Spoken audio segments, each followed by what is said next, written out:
Cale Roven, stood at the edge of the Great Hall of the Hegemony Military Academy. His spine perfectly straight, chin lifted to the precise angle taught in posture training. The hall's vaulted ceiling stretched high above, adorned with holographic displays of famous battles throughout galactic history: the Siege of Althar Prime, the Last Stand at Dathi Outpost, and the legendary Athraxian counteroffensive.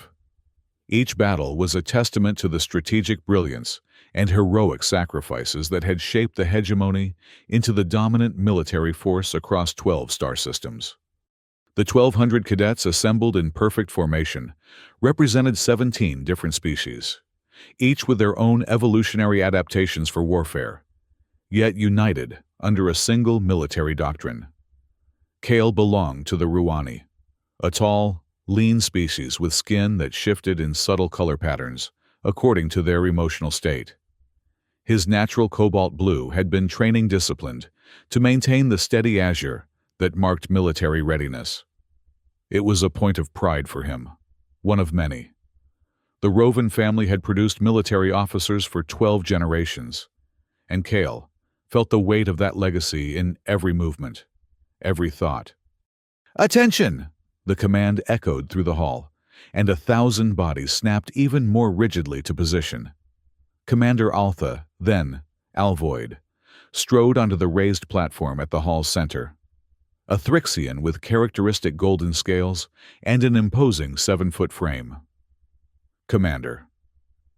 Then carried herself with the confidence of someone who had commanded starships into battle and returned victorious. "Cadets of the 17th Fleet Division," she began, her voice carrying effortlessly through the hall. "Today marks the beginning of advanced tactical simulation training. Our academy has invested considerable resources in developing the most sophisticated simulation technology in the known galaxy." A murmur of excitement rippled through the cadets. Cale felt it too. The anticipation of finally moving beyond theoretical training into something approximating real combat experience.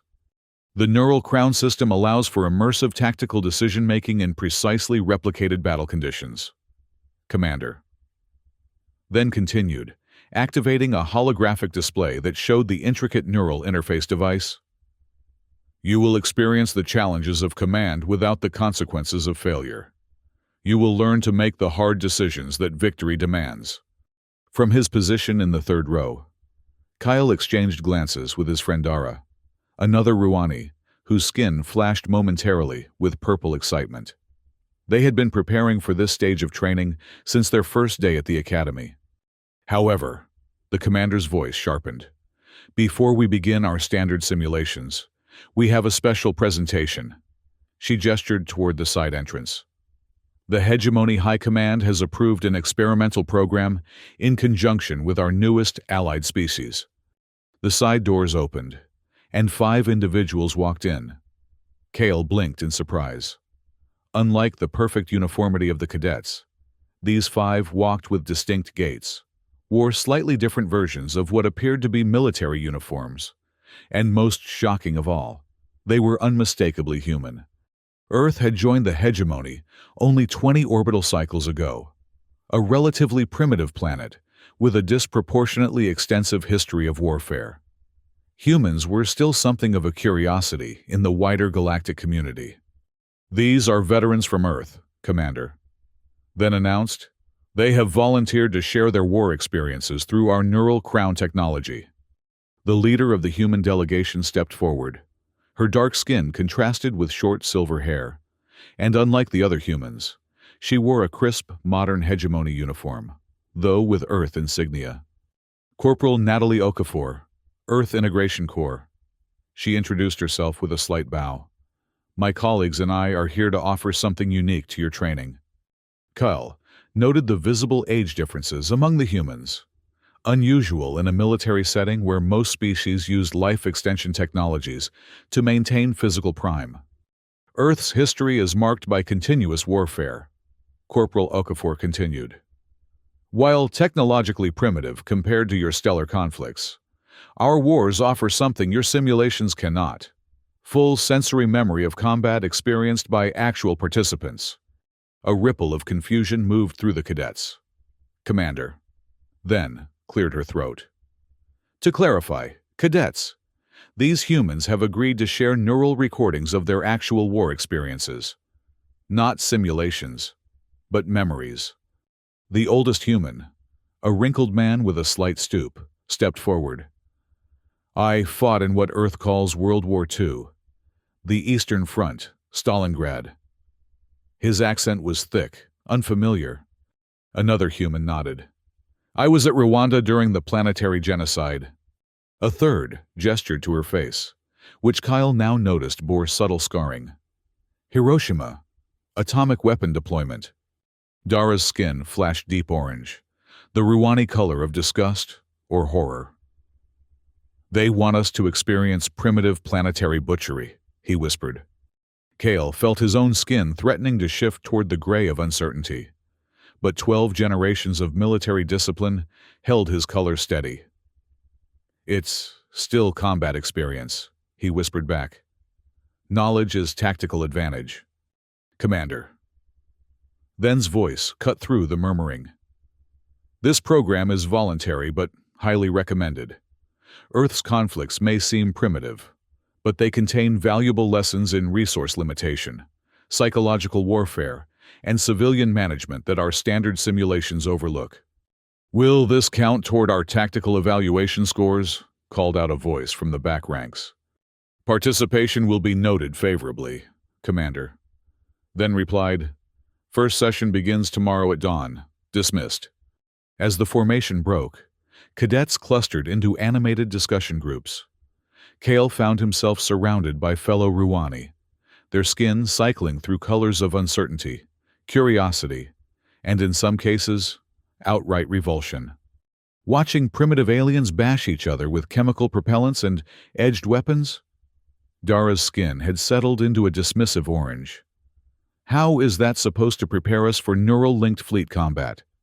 "You heard the commander," Kale replied, maintaining his disciplined blue. "Resource limitations, psychology. These could be valuable." Another cadet, Trill, joined their circle. "My genetic aunt served on the Earth Integration Committee. She said humans are the only species known to have conducted warfare against members of their own planet. Not just territorial disputes, systematic extermination campaigns against their own kind." The group fell silent, contemplating this evolutionary aberration. "I'm going to volunteer," Kale decided aloud. "The Rovan name has been associated with tactical innovation for 12 generations.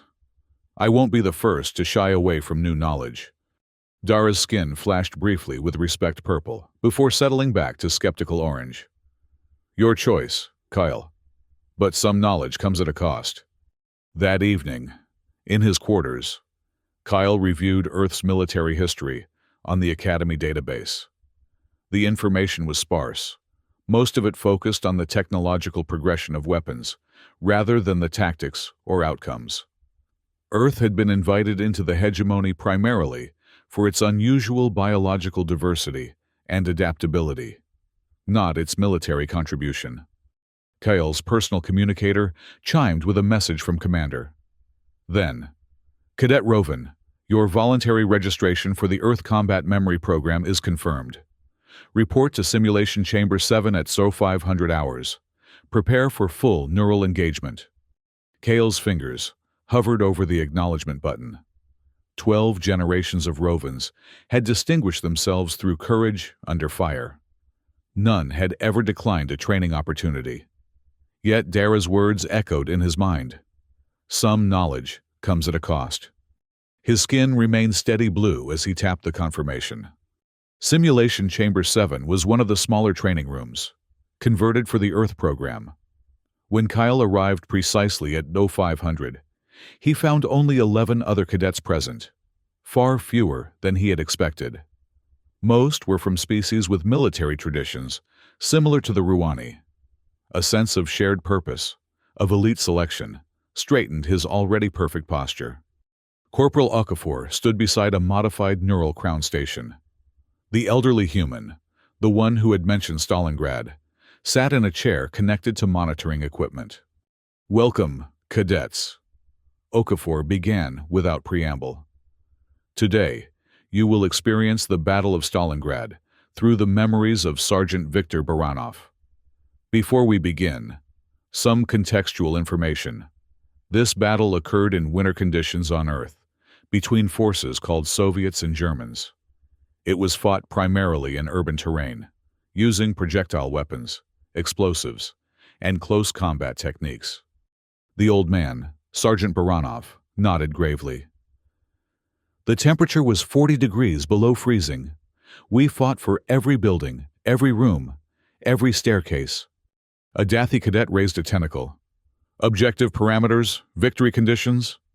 Okafor exchanged a glance with Baranov. The objective was survival. The Germans sought to capture the city, the Soviets to defend it. But for the individual soldier, survival was the primary goal. Kale frowned. That seemed tactically insufficient. Every military engagement needed clear objectives beyond mere survival. The neural crown has been calibrated to filter the most traumatic sensory inputs. Okafor continued. But this will still be intense. You may disengage at any time by focusing on the exit protocol you've been trained to use in simulations. Kale took his assigned station. The neural crown descended, its cool metal surface connecting with his temples and the neural access point at the base of his skull. He closed his eyes, followed the familiar meditation technique to open his mind to the incoming data stream. Then the cold hit him. It was not like the programmed environmental conditions of standard simulations. This cold had texture. It bit into the skin, crept into bones, made breathing painful. Kale felt his body shivering uncontrollably, felt the ache of hunger twisting his stomach. He opened his eyes to a landscape of white and gray. Ruins of what must have been buildings stretched before him, now merely jagged walls and piles of rubble covered in snow. The smell hit him next, a combination of smoke, excrement, rotting flesh, and something else, fear, perhaps with a metallic undertone. A voice shouted in an unfamiliar language, yet somehow he understood. "Move up! Second squad, cover the right approach." Kale found himself running, crouched low, a heavy projectile weapon clutched in numb hands. His breath came in white clouds. Around him, other figures in ragged uniforms did the same. A sound like angry insects filled the air. Bullets. His borrowed memory supplied. And then the sharp crack as they struck stone nearby. A man running beside him jerked suddenly, his face transforming into a red mist. Kale felt warm droplets hit his cheek, felt the shock of witnessing instantaneous death. He fought the urge to trigger the exit protocol. This was merely a memory, educational, tactical training. The memory shifted. Now he was in a partially collapsed building. Darkness. The cold, somehow worse indoors. Bodies huddled together for warmth. A single candle illuminating faces gaunt with hunger. Sharing a bottle of clear liquid that burned his throat but brought momentary warmth to his center. Someone sobbing quietly in a corner. Another shift. Street fighting. The rattle of a machine gun, crawling through sewage to outflank an enemy position. The triumphant roar after capturing a building, followed by the immediate dread of knowing a counterattack would come. The strange intimacy of killing at close range, seeing the enemy's eyes, feeling the resistance of flesh against a bayonet. Kale struggled to find the tactical lessons in this chaos. Where were the command decisions? The strategic objectives? This was mere survival. Animal instinct cloaked in a thin veneer of military organization. A final memory. Standing over the frozen corpse of a young German soldier, searching the body for food, for anything useful, finding a photograph, a smiling woman holding an infant, feeling not triumph over a fallen enemy, but a hollow recognition. This dead man was no different from himself. The neural crown disengaged with a soft chime. Kyle gasped. His body drenched in sweat despite the temperature-controlled chamber. His skin had shifted to pale gray, the Ruani color of profound distress. He struggled to restore his disciplined blue. Looking around, he saw he wasn't alone in his reaction. 3 cadets had already fled the chamber. The remaining 8 displayed various signs of distress. A Thrixian, vomiting in a corner. A Dathy's tentacles curled protectively around its central mass. And a Thraxian cadet staring blankly, with all 4 eyes dilated to maximum. Corporal Okafor moved among them, offering water, speaking quiet words of reassurance. Sergeant Baranov remained in his chair, eyes closed, perhaps reliving his own hell. "What?" Kale's voice broke, and he had to start again. "What was the tactical objective of this exercise?" Okafor turned to him, her expression neither triumphant nor apologetic. "To understand what war actually feels like, Cadet Rovan, not as a strategic game, but as a lived experience." "But the strategy," he insisted, "was secondary to survival," she finished for him. "That's the reality of ground combat. Regardless of the technology level, plans disintegrate upon contact with the enemy. Supply lines fail. Commanders make decisions based on incomplete information. And soldiers, regardless of species, experience fear, pain, hunger, and moral injury." Kale struggled to process this. His training had always emphasized the clinical aspects of warfare: resource allocation, tactical positioning, statistical probabilities of various outcomes. Even the Academy's most advanced simulations maintained a certain abstraction, a distance between decision and consequence. "There will be a debriefing session in 1 hour," Okafor announced to the remaining cadets. "I encourage you to reflect on this experience, particularly on how it differs from your conventional training." As Kale left the chamber on unsteady legs, he found Dara waiting outside. His friend's skin shifted between concerned violet and vindicated orange. "You look like you've seen the death of a star," Dara observed. Was it as primitive as expected? Kale couldn't find words that would make sense to someone who hadn't experienced it. How could he explain the weight of that cold, the sound of a comrade's death gurgle, the hollow eyes of starving civilians? "It was educational," he managed finally. Dara's skin flashed skeptical. "Educational enough to go back for more? They're offering Rwanda tomorrow, apparently." Kale's first instinct was to say no. The thought of subjecting himself to another such experience made his skin threaten to shift gray again. Yet, something compelled him. Not family pride this time, but a nagging sense that he had glimpsed something important. Something missing from his understanding of the profession he had been born to pursue. "Yes," he said, surprising himself. "I think I will." When Kale entered the Academy's main dining hall that evening, conversations hushed momentarily as cadets turned to observe the volunteers from the morning session.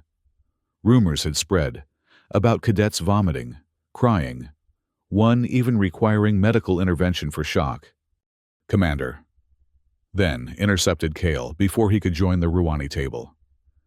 "Cadet Rovan, a moment." He followed her to a side alcove, maintaining perfect military posture despite his lingering exhaustion. "You've registered for tomorrow's Rwanda session," she stated, rather than asked. "Yes, Commander." Her golden scales shifted slightly, the Thrixian equivalent of a frown.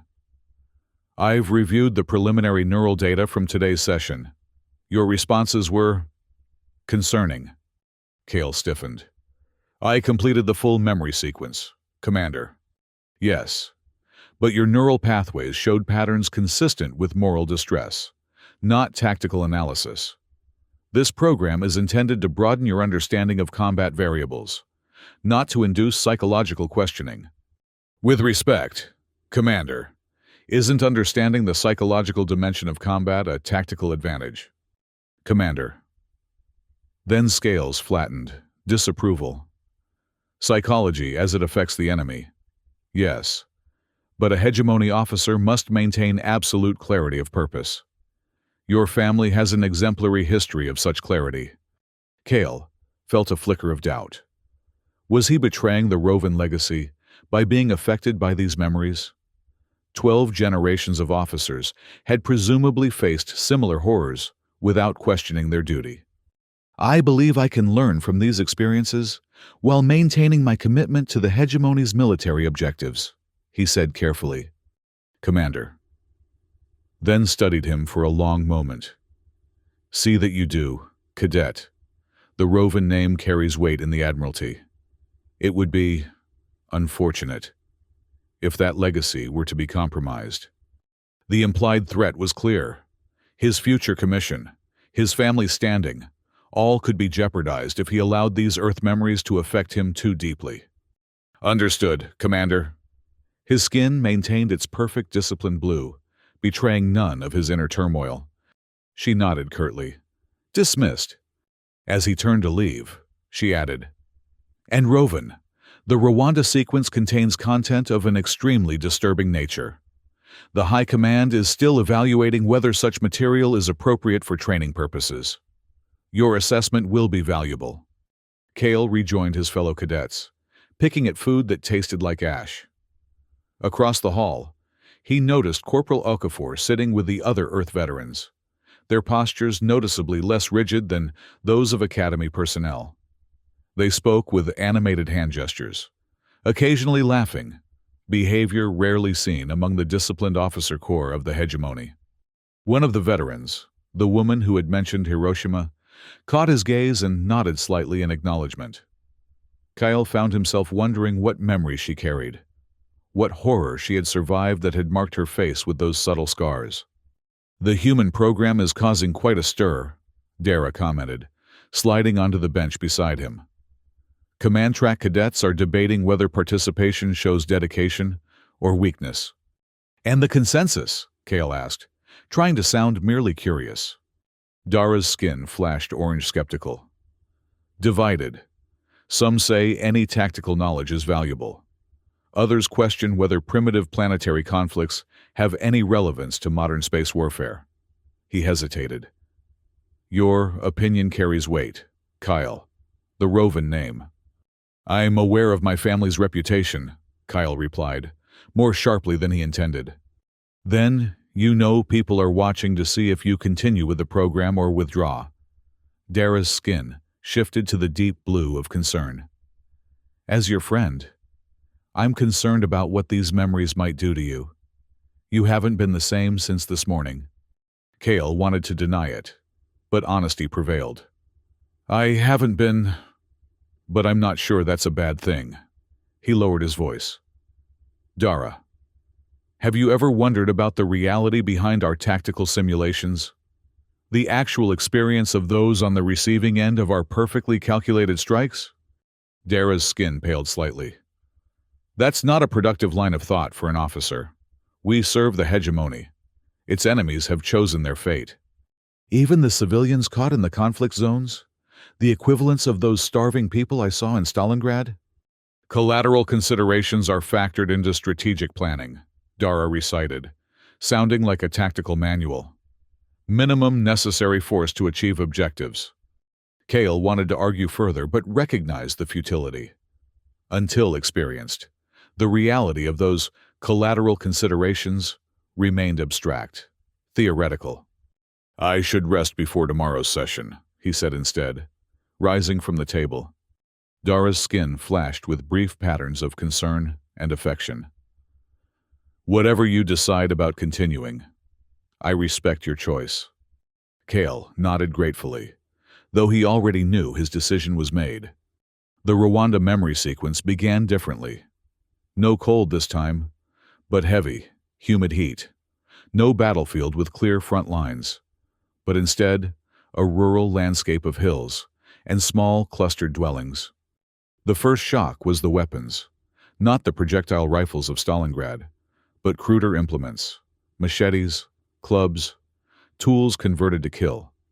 Kale experienced the memory through the eyes of a peacekeeper, a soldier, under orders not to intervene directly, but only to observe and report. The bitter taste of helplessness filled his mouth as he watched militia groups drag families from homes, separate them into groups based on physical characteristics, so subtle he could barely distinguish them. The killing was intimate, manual, prolonged, not the instant death of a bullet or energy weapon, but repeated hacking blows. The screams lasted longer than seemed possible. Children watching parents die before meeting the same fate. And through it all, the memory self remained behind barriers, under orders not to engage, to maintain neutrality in what was defined as an internal planetary conflict. Kale fought the exit protocol that his mind desperately reached for. This couldn't be warfare, as any civilized species understood it. This was madness, barbarism beyond comprehension. A new scene. A mother clutching a child, pleading with the memory self, understanding somehow that this soldier from elsewhere represented safety, protection, the desperation in her eyes as she was dragged away. The memory self's guilt, rage, helplessness. The knowledge that orders from distant commanders were condemning thousands to death that could easily be prevented. When the neural crown finally disengaged, Kale found himself on his knees. His skin shifted to the deep gray of profound distress. This time, he made no effort to restore his disciplined blue.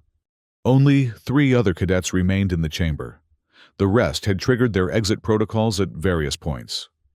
Corporal Okafor moved quietly among them, her expression grave. "Why?" Kale managed to ask when she reached him. "Why show us this? There's no tactical value, only horror." "There is value," she replied softly, helping him to his feet. "Just not the kind your academy typically teaches." "What possible value could come from witnessing that?" His voice broke on the last word. "Understanding the true cost of inaction, the consequences of prioritizing political considerations over humanitarian ones, the moral injury that follows when soldiers are placed in impossible situations by distant commanders." She met his eyes steadily. "These are lessons paid for in blood. They should not need to be relearned by each species, each generation." Kale struggled to integrate this perspective with his lifetime of military indoctrination. The hegemony's expansionist policies had resulted in numerous pacification actions against resistant planetary systems.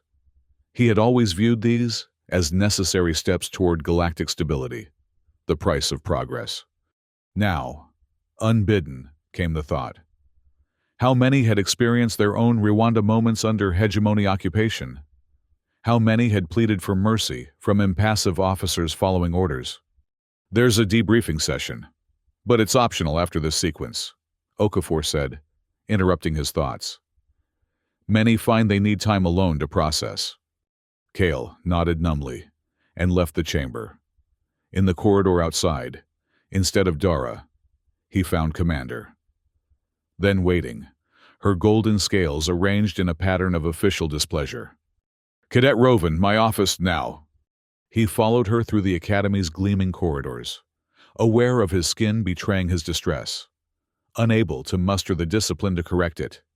Cadets and instructors alike stared as they passed. A Roven showing weakness was unprecedented. Commander. Then's office reflected her personality, austere, organized, with military commendations precisely arranged on one wall. She gestured him to attention before her desk. "Explain yourself, Cadet." Kale swallowed.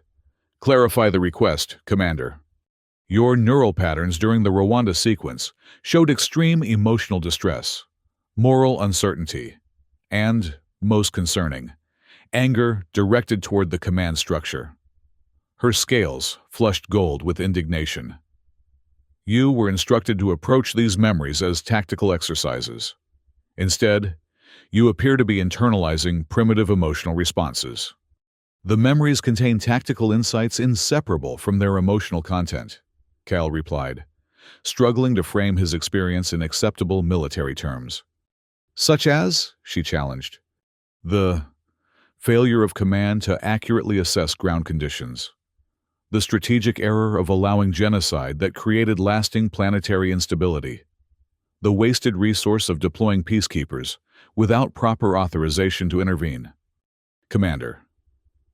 Then scales shifted slightly, not quite acceptance, but acknowledgement of his attempt at proper analysis. These Earth conflicts are primitive planetary disputes with minimal relevance to modern interstellar warfare, she stated. Their value as training material is limited at best, potentially counterproductive at worst. Cale felt something shift within him, a certainty emerging from confusion. With respect, Commander, I disagree. The fundamentals remain constant regardless of technology level. Conflict affects civilian populations. Command decisions have moral dimensions. Soldiers face impossible choices that haunt them long after battles end. These are philosophical considerations, not military ones. She dismissed. The hegemony requires officers who can execute necessary actions without hesitation, without being paralyzed by primitive emotional responses. Is it primitive to recognize suffering? To question whether all conflicts are truly necessary? The words escaped before he could censor them. Commander. Then scales flattened completely, the Thrixian expression of cold fury. You forget yourself, Cadet Rovan. Your family has served with distinction precisely because they understand that personal reservations must be subordinated to military necessity. Perhaps that understanding deserves reconsideration, Cale said quietly, his skin shifting from distressed gray to the deep purple of resolve. This program is having a destabilizing effect on Academy discipline, Commander. Then said after a moment of tense silence, I am recommending to the High Command that it be discontinued immediately. On what grounds? Cale challenged. Interference with established training protocols, promotion of insubordinate thinking, psychological distress among cadets without compensating tactical benefit. Cale straightened to his full height. I formally request the opportunity to present an alternative assessment to the High Command before any decision is made. Commander. Then scales rippled with surprise. On what authority, Cadet? As a Rovan, he replied simply. The family name still carried weight. She had said so herself. And as one of the few cadets who has completed both memory sequences in their entirety, their gazes locked in silent confrontation. Finally, her scales settled into reluctant acquiescence. The Review Council meets tomorrow to evaluate the program. You may present your perspective. Her tone hardened. Be advised, Cadet, that your future in this academy may depend on the nature of that presentation. Understood, Commander. Dismissed. Cale left her office, his mind racing. He had effectively placed his career, his family legacy, on a path of direct confrontation with established military doctrine. Yet the alternative, to remain silent, to pretend he could unlearn what he had experienced, seemed impossible now. He found Corporal Okafor in the visitors' quarters, assigned to the Earth delegation. The other veterans were there as well, engaged in what appeared to be a card game around a small table, a strikingly casual scene in the otherwise formal academy environment. Cadet Rovan, Okafor acknowledged him. We didn't expect to see any of today's participants until tomorrow at the earliest. I need to understand more, Cale said without preamble. Not just the experiences themselves, but why you believe they're important for us to know. The veterans exchanged glances. The oldest one, Sergeant Baranov, gestured to an empty chair. Join us. Cale hesitated, then sat. His formal cadet uniform looked out of place among their more relaxed attire. The commander believes your program will be terminated, he told them. I've requested the chance to argue otherwise before the Review Council, but I need more information. They're afraid, said the woman with the scarred face. Tanaka, he recalled. Your military has built its identity on the illusion of clean, justifiable warfare. We threaten that illusion. Earth's history is uniquely bloody, Okafor explained, dealing cards in some pattern Cale didn't recognize. But the lessons are universal. Every advanced species reaches a point where it must decide whether technological superiority creates a moral obligation or simply a tactical advantage. The hegemony has chosen the latter interpretation, Cale observed. Most military organizations do, said another veteran, Lopez, according to his nameplate.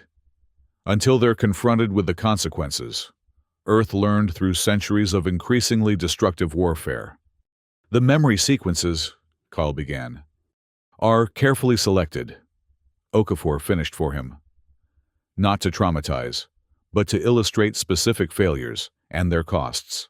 Stalingrad, the human cost of strategic overreach. Rwanda, the tragedy of non-intervention. Hiroshima, the ethical complexity of weapons that can end a war, but at devastating civilian cost. And you believe these lessons apply to interstellar conflict? Suffering is suffering, Baranov said simply, his aged voice carrying the weight of absolute certainty. Dead child on Earth, dead child on Althar Prime, no difference. The stark simplicity of this statement struck Cale with unexpected force. His military education had always emphasized the differences between species, the unique tactical considerations for each conflict scenario.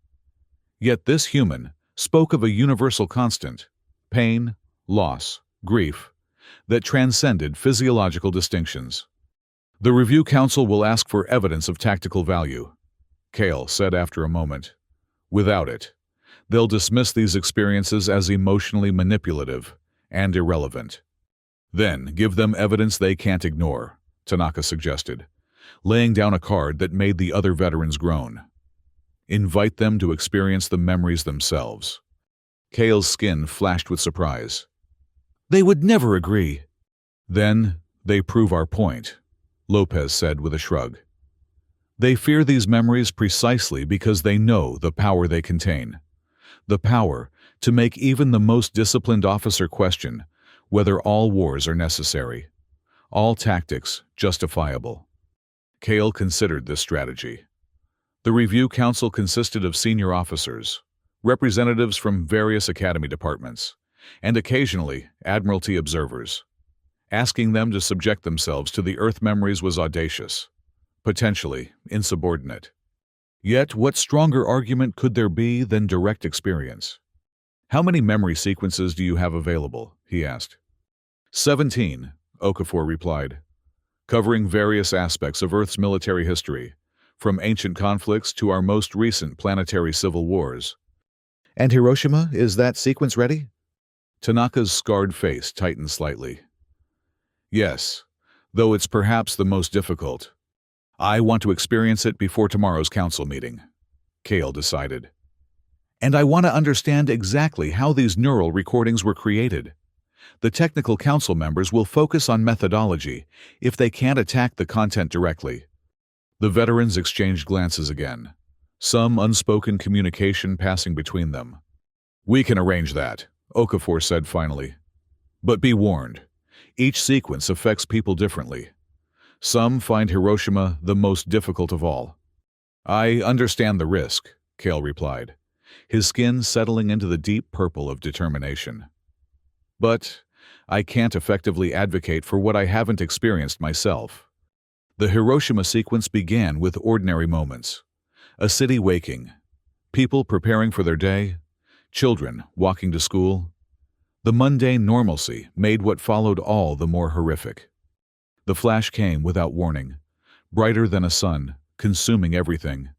Then the heat, the pressure wave, the buildings collapsing, bodies transformed instantly into shadow marks on walls, survivors walking with skin hanging in strips, calling for help that wouldn't come. The lingering death of radiation poisoning, cells rupturing from the inside, organs failing one by one. But it was the memory self's perspective that shook Cale most profoundly. This sequence came from a pilot, one who had released the weapon, then circled to observe the results. The clinical detachment, as instruments recorded the blast effects. The mission-focused professionalism that catalogs destruction as data points. And later, in dreams that bled into the memory, the faces of children vaporized in an instant. The knowledge that a single decision, a single action, had ended more lives than 1,000 conventional battles. When Cale emerged from this final sequence, his skin had settled into a color he had never displayed before, a deep, solid black that reflected no light. In Rwani physiology, this was the color of fundamental transformation, of identity crisis, of values entirely reconstructed. Tanaka was waiting beside the neural crown, her scarred face solemn. "You were there," Kale stated, rather than asked. "Not during the bombing," she corrected gently. "My grandmother was... She survived, though the radiation affected her cells. And later, mine." She gestured to her subtle scarring. "The memory comes from the pilot who dropped the bomb. He provided it decades later, when the nightmares had never stopped." "How?" Kyle struggled to form the question. "How do you live with such knowledge? How did he?" "Some don't," she replied simply. "Some surrender to despair, to substance abuse, to suicide. Others channel the knowledge into ensuring such things never happen again." She studied his black shifted skin. "Your species shows its emotions visibly. What does this color mean?" "It has no direct translation," Kale said after a moment. "The closest concept might be rebirth, the death of one understanding, the painful emergence of another." She nodded, as if this made perfect sense. "Then you're ready for tomorrow's council." The review council convened in the Academy's formal chamber, a semicircular arrangement of elevated seats facing a central presentation area. 15 senior officers and administrators, representing various species and departments, regarded Kyle with expressions ranging from curiosity to open hostility. "Commander." Then sat at the center, her golden scales arranged in perfect formal patterns. Beside her was Admiral Vrix, an Athraxian whose 4 eyes missed nothing and whose reputation for tactical brilliance was matched only by his uncompromising adherence to hegemony doctrine. The Earth veterans were seated to one side as observers. Academy regulations prevented them from addressing the Council directly without invitation. This extraordinary session will evaluate the continued implementation of the Earth Combat Memory Program. Commander. Then began formally. Initial assessment has identified concerns regarding psychological impact, tactical relevance, and compatibility with established training methodologies. Kale stood at precise attention in the center of the chamber, his skin now restored to military blue through intensive meditation and discipline. For this confrontation, he needed the council to focus on his arguments, not his emotional state. Cadet Kyle Roven has requested the opportunity to present an alternative assessment. Commander. Then continued, her tone suggesting the futility of his effort. The council recognizes the Roven family's distinguished service and grants this request as a courtesy. Admiral Vrix's 4 eyes narrowed. "Be brief, Cadet.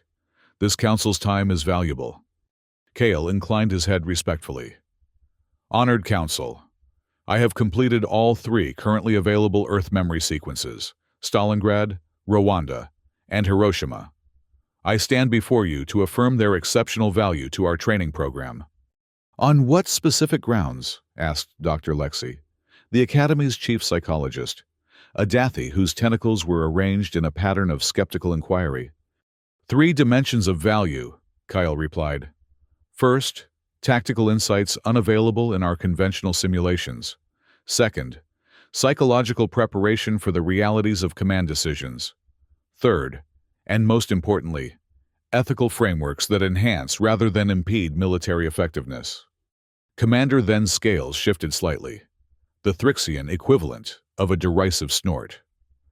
"Ethical considerations are addressed in Year 1, Philosophical Fundamentals. Cadet. They need not be revisited through emotionally manipulative experiences.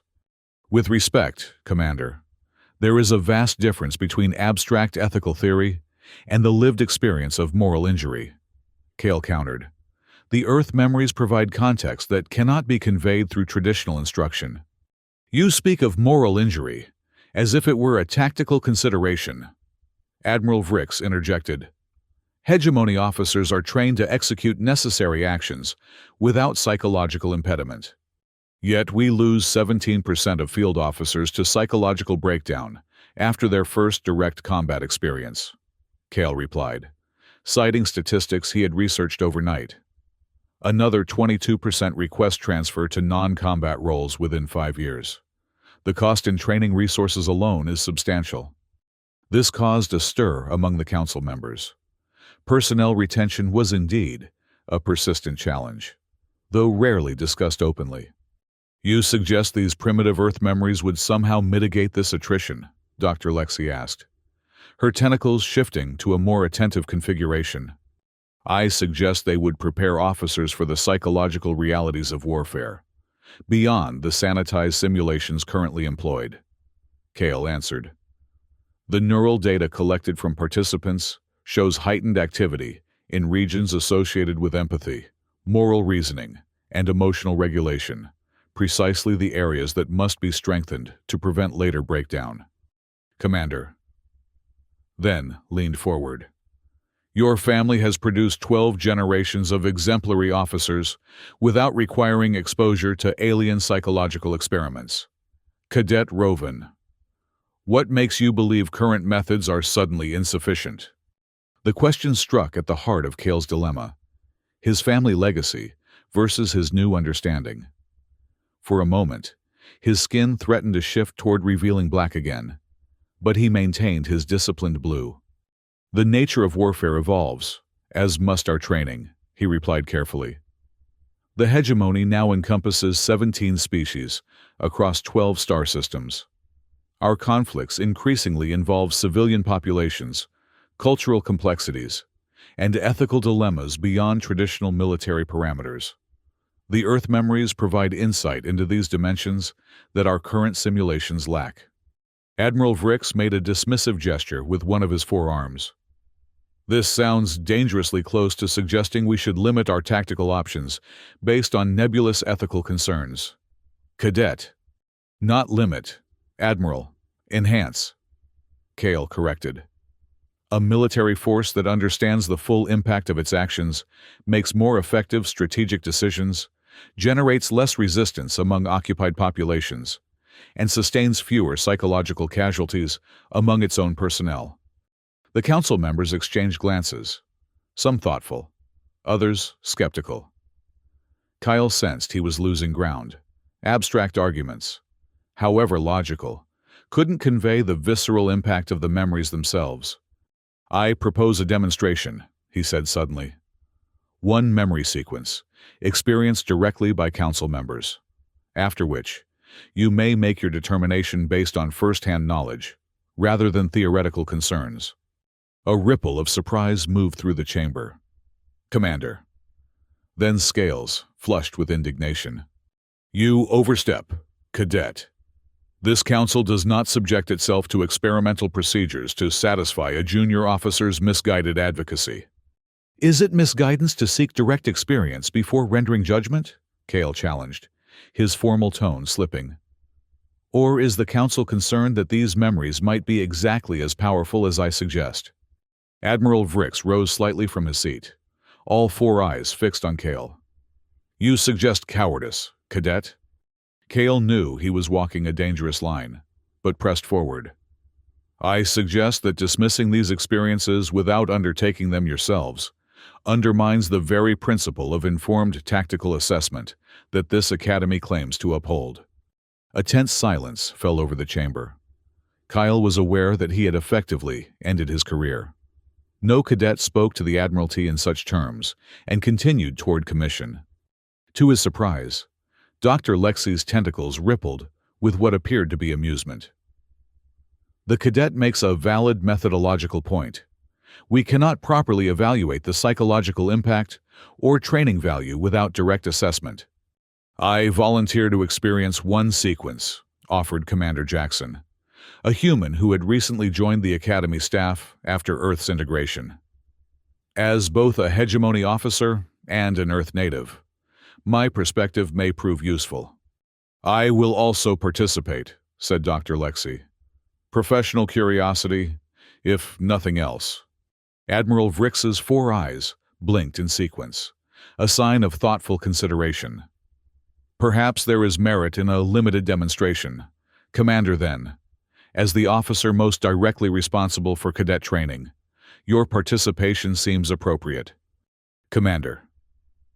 Then scales shifted through several patterns before settling into reluctant acquiescence. Very well. One sequence, under controlled conditions, with full neural monitoring. The Rwanda sequence would be most illuminating, Kale suggested, knowing it was the one that had affected him most profoundly. It addresses command responsibility, intervention parameters, and civilian protection protocols, all directly relevant to current hegemony operations. Within an hour, 3 neural crown stations had been set up in the council chamber. Commander then, Dr. Lexi, and Commander Jackson took their positions while the remaining council members observed. Corporal Okafor supervised the technical arrangements, her expression carefully neutral. Standard neural interface protocols apply, she instructed. You may disengage at any time using your trained exit visualization. The sequence will last approximately 17 minutes in subjective time. The 3 council members acknowledged the instructions. The neural crowns descended, and the chamber fell silent, except for the soft hum of equipment. Kale watched their reactions as the sequence progressed. Commander Jackson, despite his human physiology and presumed historical knowledge, paled visibly. Dr. Lexi's tentacles contracted into tight coils against her central mass, and Commander then, her golden scales rippled in patterns of increasing distress, occasionally flashing pure white in what Kyle recognized as the Thrixian expression of horror. 9 minutes into the 17-minute sequence, Commander. Then, suddenly convulsed, her scales flashing chaotically, the neural crown automatically disengaged, its safety protocols responding to her extreme neural patterns. She slumped in her chair, breathing heavily, scales still shifting erratically. Medical personnel moved toward her, but she waved them away with a sharp gesture. I am functional, she insisted, though her voice lacked its usual commanding resonance. The other 2 completed the full sequence, emerging with visible signs of distress, but maintaining their composure. The council chamber remained unnaturally silent as they collected themselves. Finally, Admiral Vrick spoke. Your assessments? Commander Jackson spoke first, his human face drawn with emotion. The sequence presents command failures with unprecedented clarity. The tactical errors, the intelligence misinterpretations, the catastrophic consequences of prioritizing political considerations over humanitarian imperatives, all vividly illustrated. Dr. Lexi's tentacles moved in the complex pattern that signified deep cognitive processing. The psychological impact is significant, yet not merely traumatic. There is a strong cognitive component, a forced recognition of causal relationships between command decisions and ground-level suffering. From a training perspective, this represents a unique and potentially valuable modality. All eyes turned to Commander. Then, her scales had stabilized somewhat, but still showed patterns of distress unusual for a senior officer. Commander, Admiral Vrix prompted. She straightened in her chair with visible effort. The sequence is disturbing beyond acceptable parameters for cadet training. However, she paused, seeming to struggle with her assessment. The tactical insights regarding intervention thresholds and civilian protection are valid considerations for modern combat scenarios. Kale couldn't quite believe what he was hearing. A partial acknowledgement from the most opposed council member. Admiral Vrix's 4 eyes blinked in their thoughtful sequence. It appears this program contains more substance than initially assessed. The question remains whether the psychological impact is justified by the training value. If I may address that specific concern, Kale said, seizing the opportunity.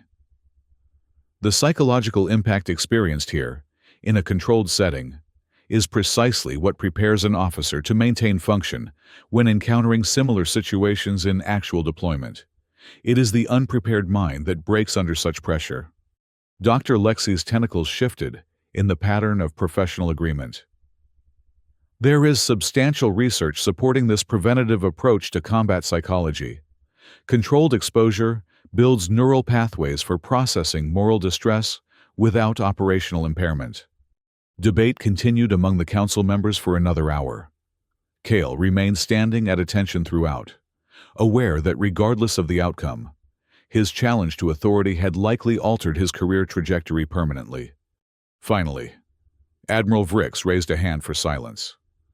This council has reached a determination regarding the Earth Combat Memory Program. Cale braced himself for the program's termination and his own probable dismissal from the Academy. The program will continue on a modified basis, the Admiral announced. Participation will remain voluntary, with enhanced psychological screening and support protocols. Additionally, he paused, all four eyes shifting briefly to Cale. A complementary curriculum will be developed, focusing on civilian protection, post-conflict stabilization, and ethical command frameworks. Commander Then's scales shifted in patterns too complex for Cale to interpret, but she offered no objection. Cadet Roven, the Admiral continued, your advocacy has been noted. You will assist in the development of this complementary curriculum, under the supervision of Dr. Lexi and Corporal Okafor. It wasn't a reprimand. It wasn't dismissal. It was, in its way, an acknowledgement of his perspective's validity, perhaps the most he could have hoped for. Thank you, Admiral, Kyle replied formally. I will endeavor to justify the Council's confidence. See that you do, Admiral Vrix responded, rising to indicate the session's conclusion. This academy produces officers to serve the hegemony's interests. Those interests are not served by ignorance of warfare's full dimensions, but neither are they served by hesitation in necessary action. Balance. Cadet Roven. That is what we expect you to help develop. Balance, Cale repeated, understanding the implied warning within the opportunity. Too far in either direction, unflinching ruthlessness, or paralyzing empathy, would be deemed failure. The council members filed out. Commander. Then among them, her scales still showing unusual patterns. Only Dr. Lexi remained behind, approaching Cale with a curious arrangement of tentacles. Your skin displayed the black pattern during your final memory sequence, she observed. A rare phenomenon among Ruani, I believe. Cale tensed.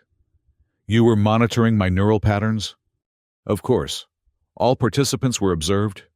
Your responses were enlightening. Her tentacles rippled in what might have been reassurance. The hegemony needs officers capable of experiencing fundamental transformation without being destroyed by it. Cadet Roven. Perhaps more than it needs officers who never question. With that cryptic observation, she departed, leaving Cale alone with the Earth veterans who had observed the entire proceeding in silence. Corporal Okafor approached him, extending her hand in the human gesture of respect. That took courage, Cadet. Cale accepted the gesture awkwardly. It may yet prove to be career suicide. Or the beginning of something important, she countered. Change never comes without risk. The neural crown technology proved unexpectedly challenging to integrate with the Academy's existing simulation systems. The Earth memories had been recorded using methods developed specifically for human neural patterns. Adapting them for 17 different species required substantial modification. Cale found himself spending more time in the technology labs than in tactical training, working alongside both Academy technicians and the Earth veterans to create a functioning cross-species interface. The Dathi neural structure resists the emotional components of the memories, he explained to Corporal Okafor during their third consecutive night of testing. They experience the cognitive content, but not the effective impact. That's not necessarily a flaw, she replied, studying the neural mapping displayed on the lab's main screen. Different species will naturally process these experiences differently. What matters is that the essential insights register. The neural crown on the testing bench sparked suddenly, emitting a thin wisp of smoke. Cale sighed in frustration. Fourth interface failure today? The Athraxian quadripartite brain structure keeps overloading the sensory channels. Maybe we're approaching this wrong, suggested Tanaka, who had become Kale's most frequent collaborator. Her expertise in neural technology stemmed from her family's generations of radiation-induced adaptations. Instead of forcing the Earth memories to conform to Academy technology, what if we rebuilt the interface from first principles? Kale considered this. The Academy protocol requires all training technologies to integrate with the central assessment system. Rules can be modified when the objective justifies it, Tanaka replied with a slight smile. Isn't that what you demonstrated to the Council? Over the following weeks, a new system emerged, less centralized, more adaptable to individual species' neural characteristics. Kyle found himself thinking less like a cadet following orders and more like an innovator creating something genuinely new. Dr. Lexi proved an unexpected ally, her expertise in comparative neurology providing crucial insights. Even Commander then, after her initial resistance, offered occasional technical suggestions, though she maintained a professional distance from the project's philosophical implications. Word spread throughout the Academy. Cadets from various species approached Kale with questions, concerns, and increasingly, requests to participate once the system became operational. You've created quite a movement, Dara observed during one of their now rare shared meals. His skin showed patterns of blue respect mixed with orange concern. The command track instructors don't know whether to commend your initiative or cite you for disrupting Academy culture. What do you think? Kyle asked, genuinely curious about his friend's perspective. Dara's skin shifted thoughtfully. I think the Rovan family is about to add a different kind of distinction to its military history. After a pause, he added, I've volunteered for the first multi-species test group. Kale's skin flashed with surprise purple. You were the most skeptical of all. Perhaps, Dara acknowledged. But I've watched you change. Kyle. Not weaken, change. There's a difference I didn't appreciate before. 3 months after the Council's decision, the modified program launched officially. Participation remained voluntary. But the waiting list grew rapidly, particularly after the first graduates began discussing their experiences. A new category of specialized training emerged alongside traditional combat instruction, what came to be called Guardian Protocols, focusing on civilian protection, conflict de-escalation, and post-war reconstruction techniques. Cadets could pursue either track, or increasingly, a combined approach that recognized the complex reality of modern interstellar conflicts. Commander. Then remained skeptical, but professionally cooperative, especially after data began showing that cadets who completed the Earth memory sequences demonstrated improved performance in crisis simulation exercises, particularly those involving civilian populations or morally ambiguous scenarios. They're not less effective, she reluctantly acknowledged to Kale during a quarterly review. They're just effective in different ways than traditional training anticipated. Different doesn't necessarily mean contradictory, Kale suggested.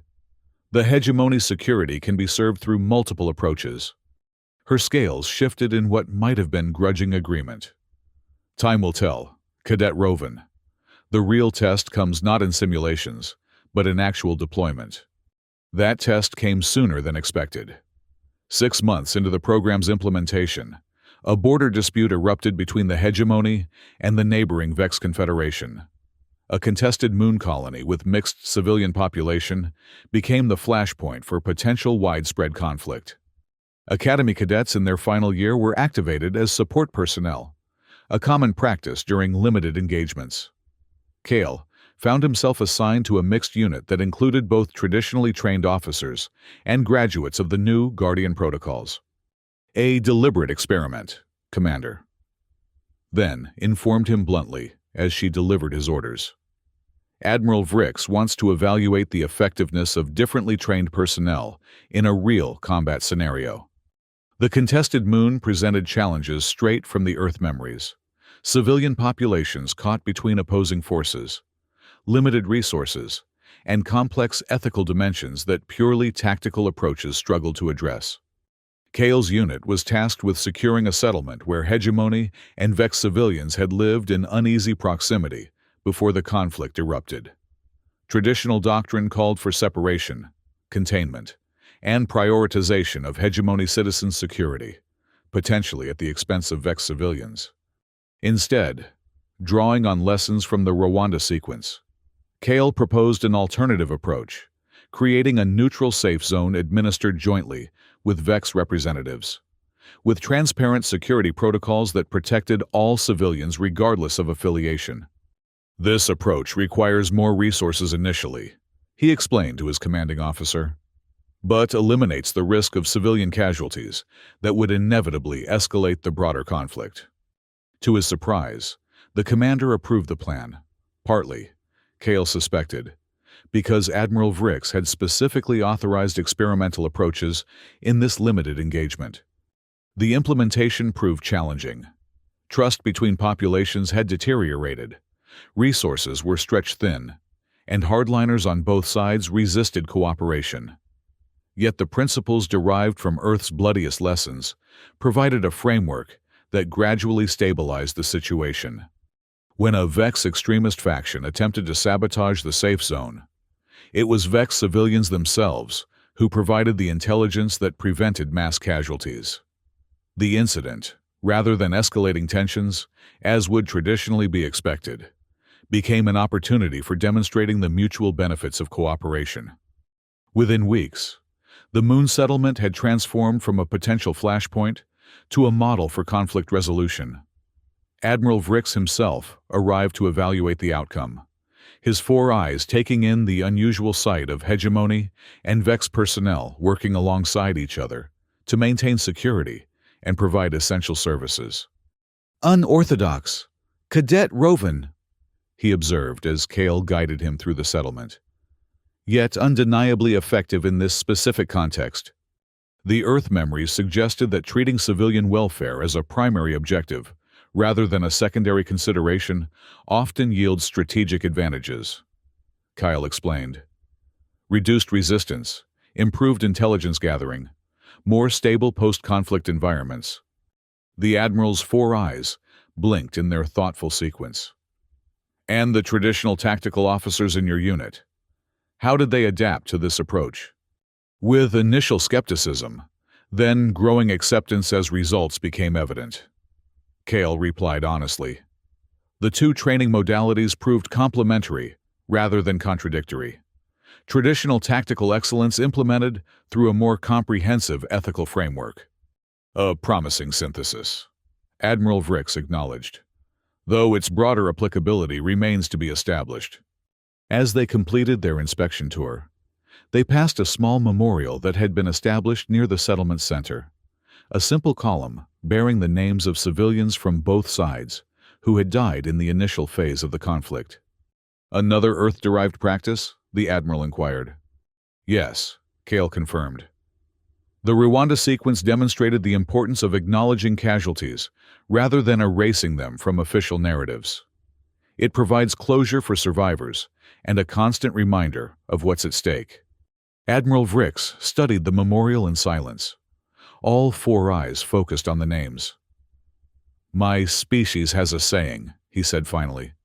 The most dangerous warrior is not the one who fears nothing, but the one who understands exactly what there is to fear, yet proceeds nonetheless. The Earth memories teach precisely that understanding, Cale replied. So it seems. The Admiral turned to face him directly. Your commission hearing is scheduled for next month. I anticipate interesting discussions regarding your future role within the hegemony military structure. Cale returned to the Academy 2 weeks later. The border crisis resolved without escalating into the wider conflict many had feared.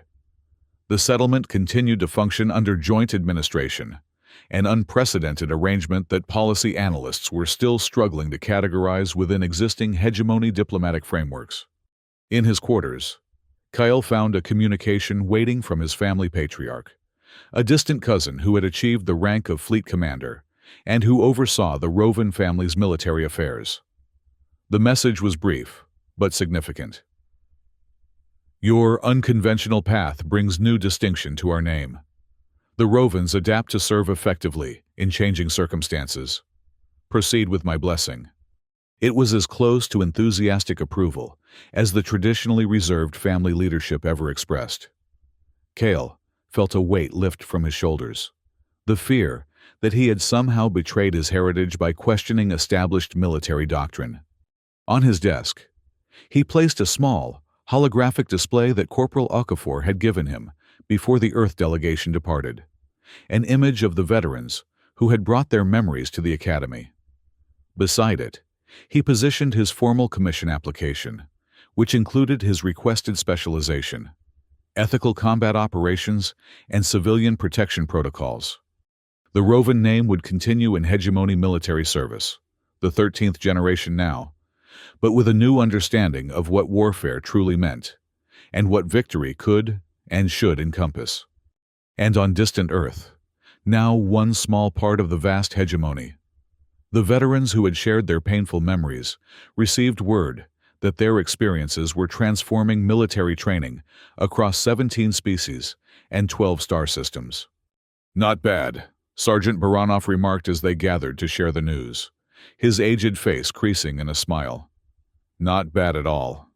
In the hegemony's vast military archives, a new training protocol was formally entered into the permanent curriculum. Its simple designation belied its revolutionary impact: Earth Memories Integration, Tactical Empathy, and Comprehensive Victory Doctrine. The first class graduated 6 months later. Among them, Cadet Cale Rovan, now Lieutenant Rovan, stood at perfect attention, his skin the steady azure of military discipline. Yet those who knew him well could detect, in certain moments of reflection, flickers of that rare black that marked a Ruani forever changed by profound understanding. He led a new kind of officer into the stars, one who carried not just the tactical brilliance of traditional hegemony training, but also the hard-won wisdom of Earth's bloodiest lessons. The consequences would echo across the galaxy for generations to come.